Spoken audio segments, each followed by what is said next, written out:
Alam mo, isa sa pinakamasarap na pakiramdam ang pagmumotor ng long ride.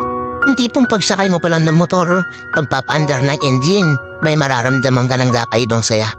Dahil kapag nagmumotor ka na sa mahabang biyahe, talagang nakakawala ng stress at ma-appreciate mo pa ang ganda ng mundo.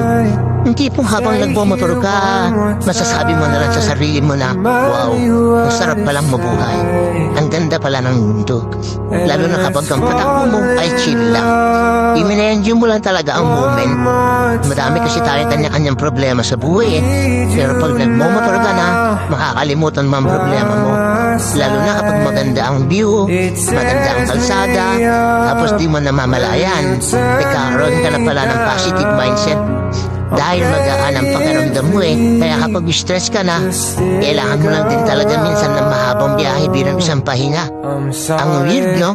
Kasi nakakapagod magmotor.